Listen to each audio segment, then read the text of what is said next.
The importance of shifting points of control. Now we have actually discussed this quite a lot already.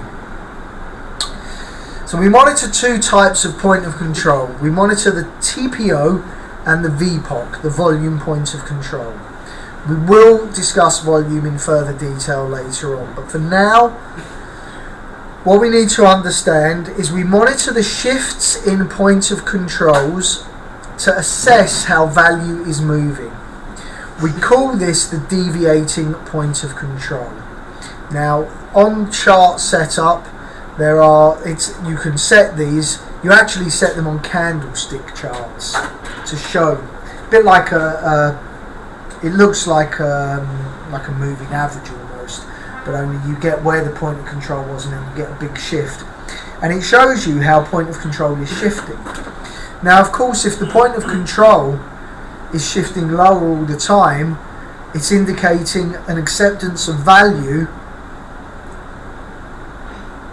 as moving higher or lower. So a shifting lower point of control accepts value moving lower, and a shifting higher point of control, so that should be higher / lower, indicates value is moving higher or lower. And we've discussed that in a lot of detail. We saw it sort of earlier where we saw the point of control shifting in terms of the importance as to where it was.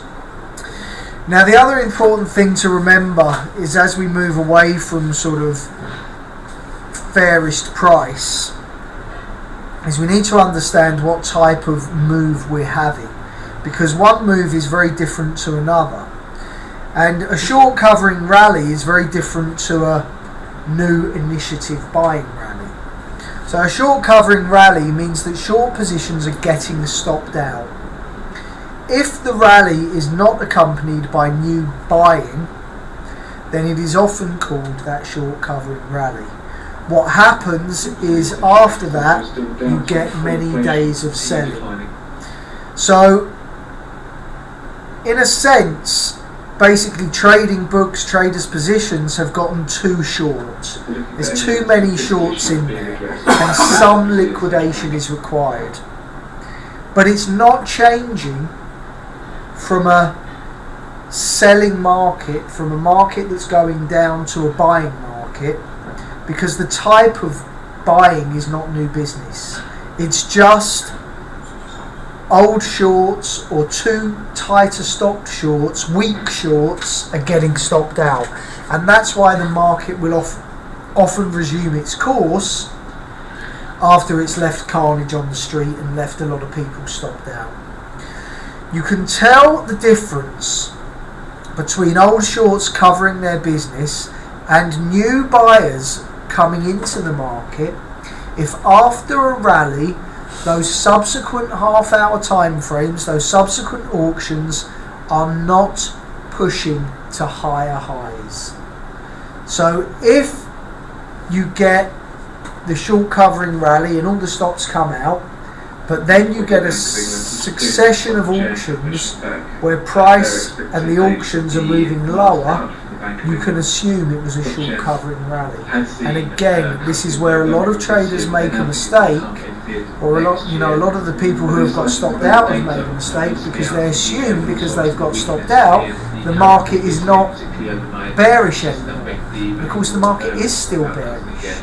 So you can see that if you're failing to push to higher highs. Conversely, a long liquidation is the opposite of a short covering rally. Trade has got too long, and so old positions are quickly liquidated. Once the market begins to correct itself, the market begins to correct itself. This often happens after long periods of buying have been in the market. The long liquidations are old positions, and if they are not accompanied by new selling, then we are likely to continue our trend upwards. Again, you can identify a long liquidation if, after we've had that move lower, the market fails to auction lower and we start to auction higher. So they're two different types, and they give us a very, very different outlook as to what the market is going to continue doing. Now, ledges. You will hear me talk of ledges, or you probably have heard me talk of ledges fairly often. And a ledge is an incomplete market structure. They form when a participant holds an area for multiple time frames. Most traders get very irate about ledges. Richard has been here and has seen many ledges that I have got incredibly irate over in the past, because they shouldn't really exist. If the traders and the market don't manage to spill the market over the ledge, a lot of traders get trapped. And a ledge is a sign that there was either short covering or long liquidation, as there is no new business. There's no follow through. I tend to call these bad highs or lows if they are on the actual high or low of the day. So I want to show you some examples. And I'm going to go to the stocks, because the stocks has them all the bloody time. This is a ledge. It's a ledge at the low of the day. It should not exist. It is an anomaly that is driving traders absolutely bonkers, because what should exist at a high or low is a tail. So the market should have auctioned to an area where it's found responsive buyers or responsive sellers. A ledge indicates neither. It indicates that there's actually no responsive buying, but there's also no initiative selling. So it shouldn't exist. It should not happen at all. However, as you can see, it does. And often these bad highs and these bad lows become aggressive targets for locals the next day. So we've had one here on this day. We've had a ledge at the high and a ledge at the low. So we've got a bad high and a bad low. The theory is that over time no bad high or no bad low should ever exist, or it should always over time get traded through. So when we see them, they do become aggressive targets. So again, this is a bad low. This is a ledge. Ledges are a trader's curse and a trader's nightmare. I know numerous traders who have got trapped on them, and sometimes you see some really ridiculous ones. I mean, like this. This is a ridiculous one. This is a ledge, a bad high, and a ledge at the high, followed by a ledge one tick lower. So they're very frustrating, but they also do, if you can avoid getting hurt on them day one, they also provide you with an opportunity as to market direction, because they shouldn't exist. Usually this is accompanied by too much volume having gone through at a high or a low. In theory, a volume should have that quick move to the price and a quick rejection without too much volume going through. If you see 1,000 or 2,000 or 3,000 lots going through at a high or a low, then that high or the low should be traded through.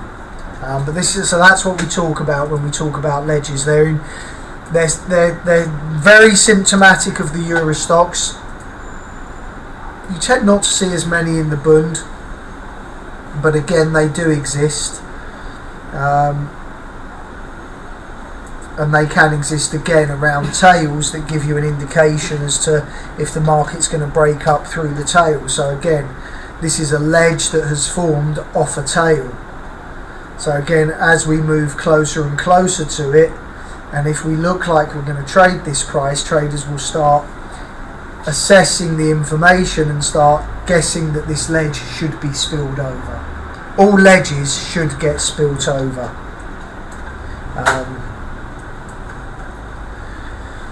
They are a trader's nightmare at the moment. High volume areas. I mean, this is where we start. We've started to put quite a lot into this now, started to get really to the end of what we're looking at and accepting what we're looking at. A high volume area, and don't worry, again, like I say, we're coming back to these because not only do we assess high volume areas on market profile, but as you've probably seen, I also assess high volume areas on our candlestick charts. So again, part of what we're doing next week is starting to bring all of this into the equation. A high volume area usually develops when we spend time at an area.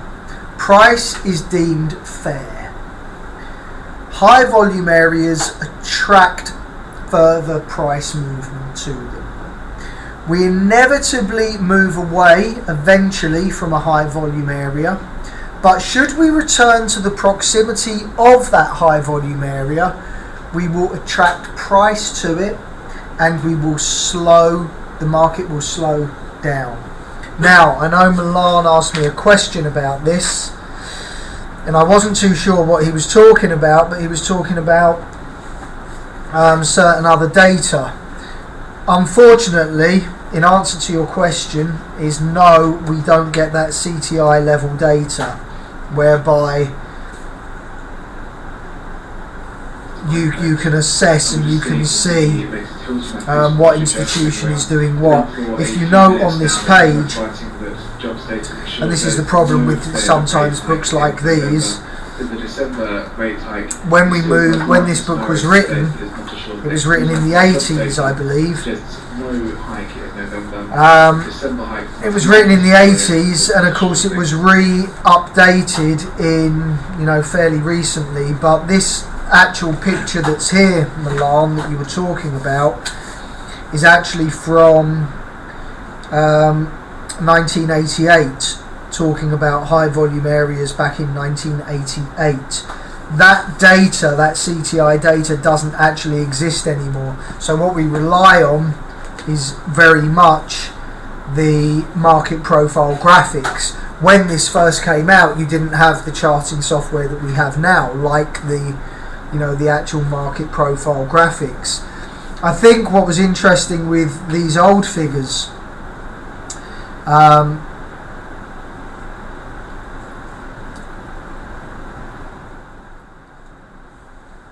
is you were saying that it sort of marked the levels of what institution was actually going through and what actually was going through there. Unfortunately, that's very, very dated and in absence. So nowadays, this is what we look at, this graphic along here, understanding who is going through and who is putting this volume through. People have gone to great expense to make sure that we don't know who is putting that volume through. So that's what we rely on now. We rely upon that market profile graphic, and in part, that is tick volume as well. But it never used to be anonymous. So we always used to know, back when I was on the floor as well, we always used to know who was putting what through. So if Goldman's were putting it through, Goldman's were putting it through. If a guy in a red jacket was putting it through, a local was putting it through. Of course, the advent of what we do now is everything is anonymous, and people have gone to great lengths to make sure that is so. So I did wait specifically to get to answer that question. But I hope that does clarify it. There are ways in which we can learn who is putting through what, but that's more when we start talking about high volume clips, when we get to our footprint. So moving on.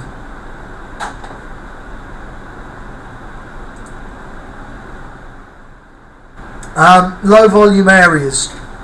Low volume areas represent directional conviction. They usually form around gaps, single prints and tails.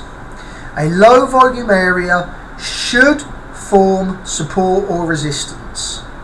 It's a pure example of price being rejected. and they are very easy to spot on your market profile graphic. So when we look again, and when you sort of hear me talk on the stream, I will often point out very significant areas of low volume. So you can see in here that we have had incredibly low volume. This whole area here is marked with very, very low volume. What I will often do is within that tail, I will also look and I will scroll through it and try and find out which price point has got the lowest volume out of all of those areas. So it might not be on this one. That's chart value. I wonder if it's on here. Or on here. I know it's on one of them. You can get it. It's not that. No, I'll work on finding that. TPOs. So a low volume area you often mark out as a significant area of support or resistance. So in terms of, let's see if we can find a good solid area.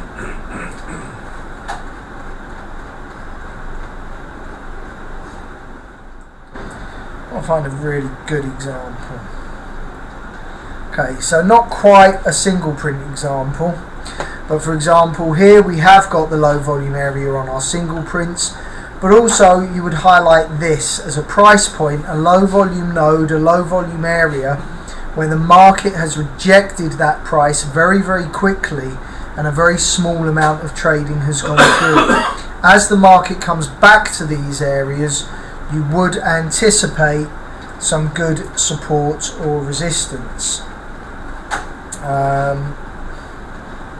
Okay, here, significantly in here, you would highlight this area here as a good low volume area. On this occasion, it doesn't look like that has worked as an area of support or resistance. But you do spot them all over the place, and they are the purest point and the purest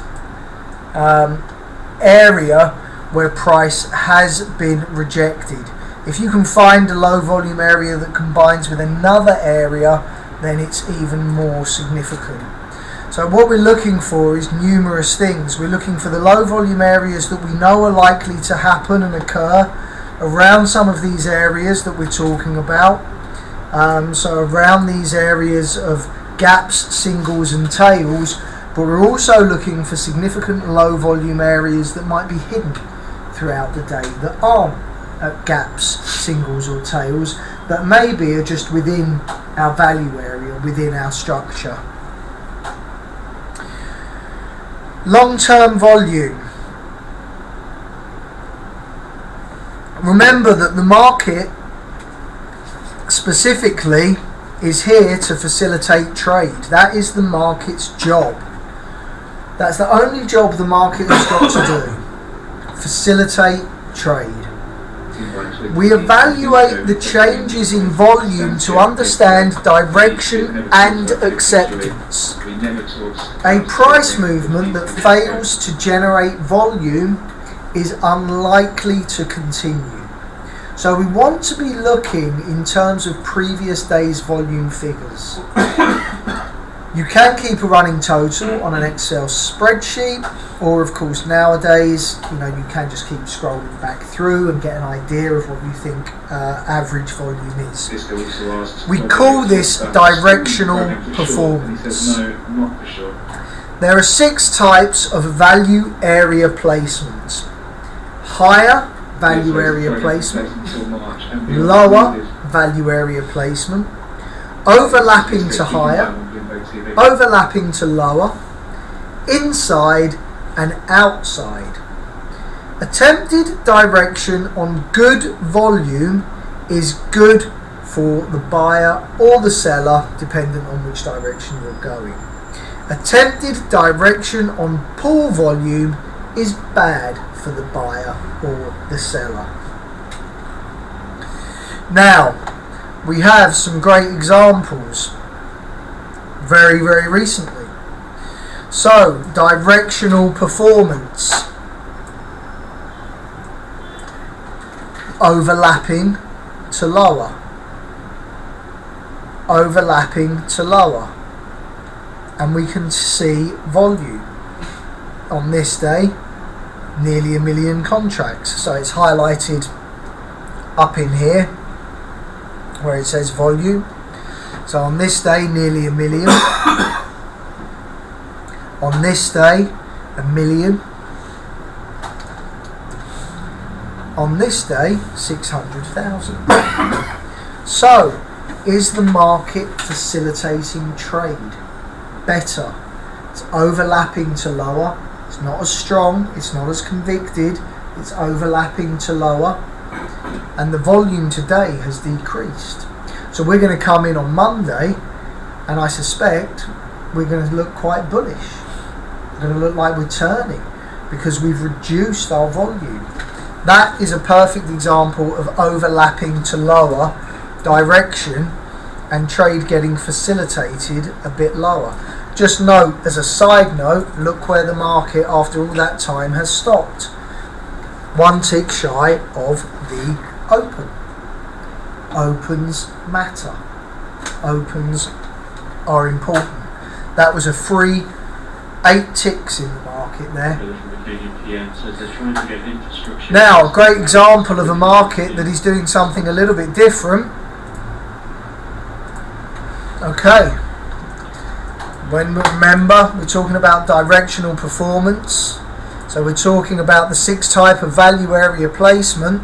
This is pure lower. Now, we've spoken about this already today.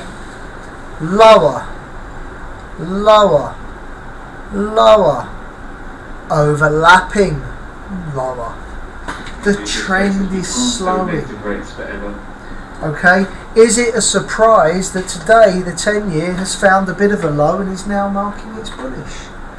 We saw this, we called this morning, didn't we? We spoke about this at, blimey, 10 o'clock this morning. Said this market is now running out of steam. What did the volume do?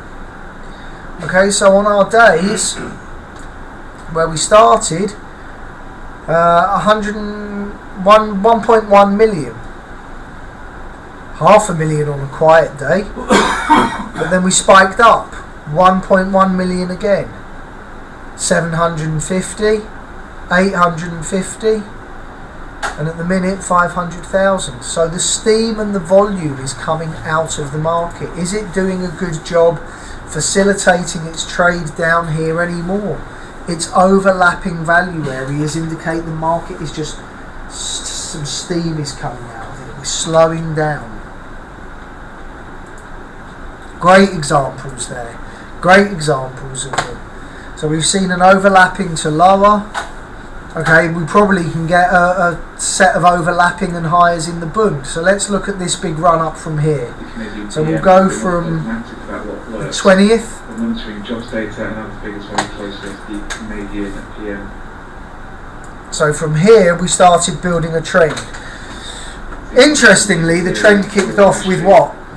So they will join the OPEC talks in Istanbul. What type of open? Into next week. An open drive. Really interestingly, we kicked off this new trend with an open drive. Okay, then we had higher. Okay, value area, it slowed this day, but actually the TPO was higher. So although the volume crept in, the TPO was higher. Then we were higher. Next day, higher. Again, directional performance, fantastic.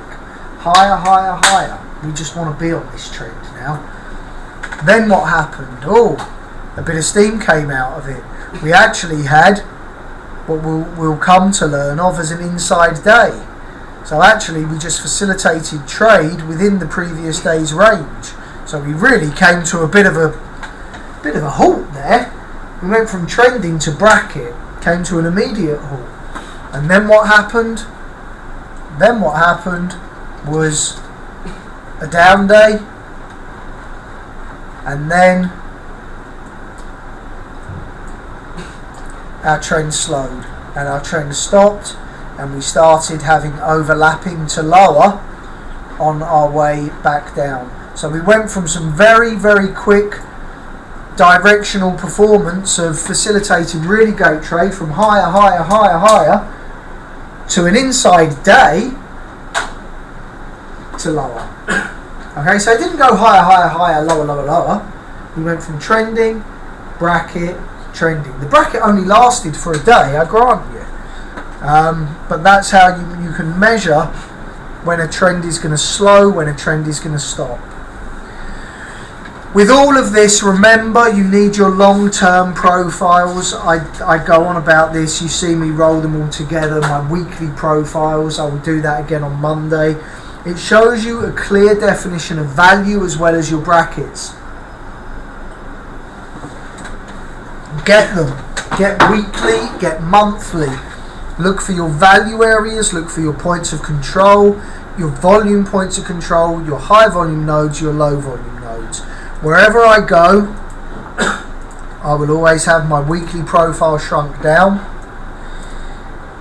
And I haven't done this week's, but this is how your weekly profile looks. These are your weekly metrics. So this is week 1, the 5th of September, then week 2, week 3, week 4, and you can see all of these things where we facilitate trade. How is the market moving? So if we pull it together for this week, let's just merge it up for this week. I'm going to do it eventually anyway. You know, this is how the markets shift. So we've had a volume point of control up here, with the TPO point of control down here. We've then shifted it lower. We've then rejected that, put in quite a bullish structure down here, held the previous low, and then we've auctioned back up. And then we've driven back up, but we're balanced. And then we're driving back down. So quite whippy at the moment. The Bund is quite whippy. And you can see we've got a couple of naked VPOCs holding us from this week and this week. So between these two areas, we've got some naked VPOCs. These have got very, very high potential to hold, high potential to offer very, very good trades. But long-term profiles, long-term shifts in terms of value, long-term shifts in terms of points of control can give you that directional bias. At the moment, the Bund is a bit whippy, but if you see it over a weekly profile, facilitate trade higher and higher and higher with shifting volume points of control higher, you can align yourself very, very comfortably with the trend, and that's what you always want to do. You want to align yourself with the point of least resistance for your trades. There is something called the 80-20 rule. Again, based on obviously some of the 80-20 principles that we've discussed today. If the market opens out of yesterday's value area, then the top or bottom of that value area should identify early support or resistance. However, if we go back into value and we trade at least two TPO prints within the prior day's value area, then there is a high probability, 80%, that the market will auction fully through yesterday's value area. 80% of the time this will happen. The only condition on this is you should not use this theory if you open within a few ticks of the value area. So you want to have an area whereby you're opening well away from it, well away from a value area, not here. So not where you're opening 3 ticks away from it. You want that open to be significantly away from value, not a few ticks. So for example, here's a great one. Here we opened quite distinctly out of value. In range, but out of value. This area here should have provided an awful lot of resistance. Whether it provided so much resistance that we didn't quite get there or not, you can see we missed it by 1, 2, 3 ticks. I don't know. But that is your first immediate area of resistance.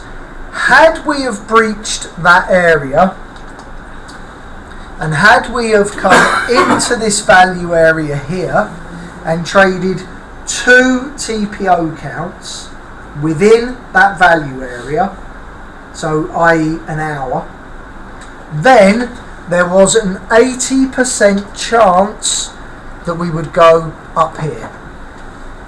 So again, first it acted as an area of resistance. In this case it did, it worked, we moved lower. If we had come into this area here and traded 2 TPO prints within this area here, then you would have said to yourself there is an 80% chance that we are going to come up here, and you would have aligned yourself accordingly. And this market then, had such a high probability of auctioning up to the top. I'm not going to scroll through and look for an example of when it did happen. Suffice that there was enough of an example that where we opened out of value that it did act as good resistance for us. That is what is known as the 80-20 rule. Just rounding things off, almost more to do with terminology now as we get right towards the end. A spike is when a price moves swiftly away from value at the end of the trading session. The market has had no time to decide if value has been established due to the fact that the market moved very, very late in the day. We have had no time, therefore we have had no validation of value. The next day, and it's not speak, the next day on the open is the first time we can establish acceptance or rejection of value based on that spike. If we open within the spike, this indicates that the market is comfortable with the new area of price discovery. Rotational trade is likely to develop. Often this is within the spike or with very close proximity. You can again use your range approximation, and you can approximate the range based on the length of the actual spike. In reality, this happens not very often. However, were it to, again, it's approximation of range. If we open outside of the spike, we will get one of two things. A bullish open would be if we open above the buying spike and it signifies a market that is incredibly out of balance. So in a sense we have a gap. So we've had our spike up, we've closed at our high, then we've opened even higher. Buyers are in full control. A market that auctions down into the buying spike, however, negates the support, and we could then drop through the entire range of the spike very quickly. When we open above a selling spike, sentiment is also still very bullish. So if there's two spikes, one at the top, we open above it, that's a bullish sign, buyers are in full control. However, if we come back to the bottom of that spike and we auction into the spike, then we should rotate the length of the spike very quickly. If we get a spike to the downside and we open above where the selling spike started, then it's still very bullish. It's just that time was a constraint, things had to be done. Support is often found at ledges or at the top of the selling spike from the previous night. Conversely, you have a bearish. If the market opens below the selling spike, so the selling tail, the selling spike is here, and we open below it, then the bears are in full control.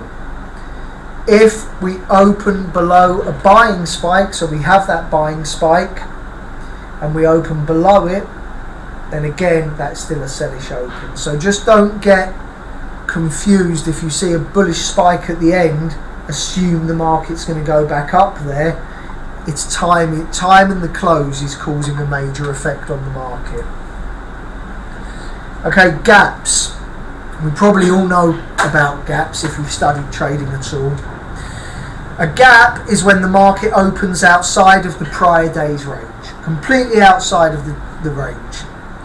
You can see this formation not only in market profile theory but also candlestick theory, and it means that the market is out of balance from the immediate open. So in essence, you have an invisible tail in the market. There are that gap offers significant support or resistance, which we probably all know. However, there are three types of gaps, and we'll come back through this because we go through this in candlesticks. There's the breakaway gap, then the acceleration gap, then the exhaustion gap. They always are in that order. Breakaway first, acceleration, exhaustion. A breakaway is obviously the early stages of a trend. An acceleration is the trend gaining conviction, and an exhaustion marks the end of a trend. The type of gap that we are within, a 1, 2 or a 3, should help us indicate the likeliness of it holding areas of support or resistance. These gaps do not have to be on subsequent days. So it doesn't have to be day 1 gap, day 2 gap, day 3 gap. This can happen over a period of time. So you can have a gap, a breakaway gap 1 week if it's not filled, 2 weeks later have another gap which is your acceleration gap, and then a month later another gap which is an exhaustion gap. Theory, however, does state that all gaps eventually get filled, as every price needs its 15 minutes of fame. Basically, every price should have its chance to shine, every price should get auctioned, every price should get discovered. The only thing I would say about this is there are lots of gaps in the S&P, and my goodness, some of them are a lot lower. So if this theory is true, then the S&P is going back to 1300, because there are gaps still down there from the debt ceiling debacle that was back in 2013 that remain unfilled. So if that's true, then at some stage we're heading back there. The bigger the gap, the likelier it is to be traded through. Gaps that get filled by a general rule of thumb of 5 prices have been considered to be too far out of value, and what we call an oops trade occurs. An oops trade is the market's way of admitting a mistake, basically saying, oops, we've gone too far. Prices usually go back in the direction of the way from... My typing must have been really awesome. Go back in the direction of the way from where they gapped for the remainder of the day. Sometimes a new trend can be established from these failed gaps, as the market again is unafraid of what lies beneath or above these gap areas. So, for example, an oops trade, the market high was 50 and we've gapped up to 70, so we've got a 20 tick gap. If the market comes back down to 50, that should offer our initial support.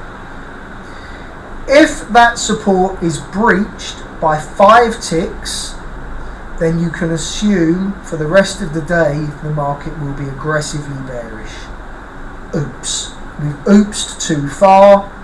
We've come back. We've not held as support. We're now unafraid of what's above, and we aggressively move lower. Conversely, if we've got a low and we open 10 ticks below this low, we should come up to it and it should offer resistance.